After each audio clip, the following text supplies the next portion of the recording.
भाभी और देवर की अच्छी जमे तो ससुराल में महिला को एक दोस्त मिल जाता है। हालांकि इस महिला के साथ ऐसा नहीं है। उसका देवर न केवल उस पर बुरी नज़र रखता है बल्कि अब इस महिला को परेशान भी होने लगी है। मेरे देवर के देखने का नज़रिया बहुत ही गलत है। वह बहुत ही गलत नज़रों से घर की सभी महिला को देखते हैं। उनकी मौजूदगी में घर की सारी महिलाएं बिल्कुल भी ठीक महसूस नहीं करती हैं। वह अक्सर किसी से भी फ्लर्ट करने लगते हैं, लेकिन कोई भी उनके बारे में कुछ नहीं कहता।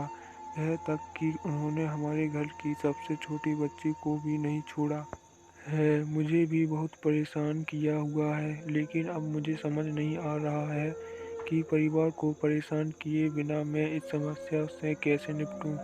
इस समस्या को सुलझाने का सही तरीका क्या हो सकता है? डॉक्टर रचना के सिंह कहती हैं कि आप बहुत ही अजीब परिस्थितियों से जूझ रही हैं। मुझे लगता है कि सबसे सही होगा कि आप उनसे दूरी बना रखें। अपनी समस्या को छिपाने से कोई भी हल नहीं निकलेगा। कम से कम आपको अपने पति से इस बारे में ज़रूरी बात करनी चाहिए, या फिर किसी ऐसे सदस्य या दोस्त को इस बारे में बता सकती हैं जिस पर आप भरोसा करती हों। आप चाहें तो अपने देवर से भी इस बारे में खुलकर बात कर सकती हैं। उससे कठोर शब्द में कहने की कोशिश करें कि वह जो कुछ भी कर रहे हैं वह उन्हें बिल्कुल भी शोभा नहीं देता है। आखिरकार यह पूरे परिवार का सवाल है। उन्हें यह समझाने की कोशिश करें कि हो सकता है आपका नज़रिया गलत नहीं हो, लेकिन जिस तरह की आप हरकत करते हैं उससे घर की महिला बिल्कुल भी कंफर्टेबल महसूस नहीं करती हैं।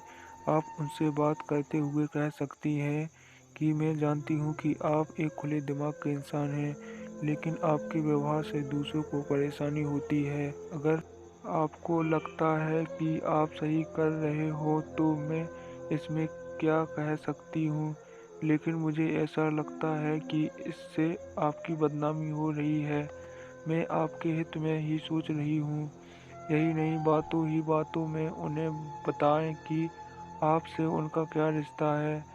उनके अभद्र मजाक आपको बिल्कुल भी पसंद नहीं है।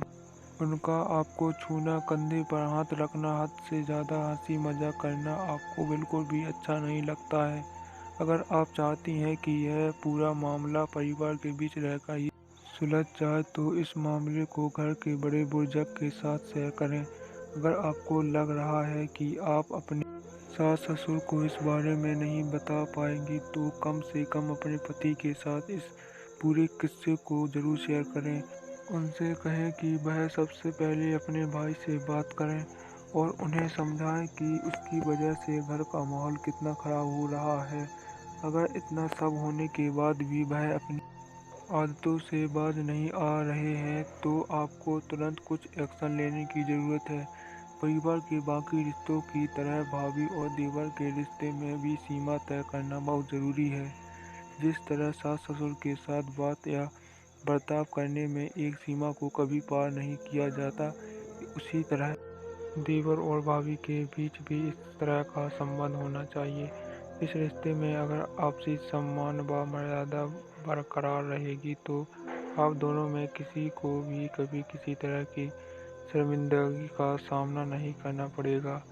इस पूरी कहानी को पढ़कर आप चाहें तो कमेंट बॉक्स में इससे जुड़ी अपनी राय दे सकते हैं और बने रहिए हमारे चैनल रियल स्टोरी 2.0। धन्यवाद।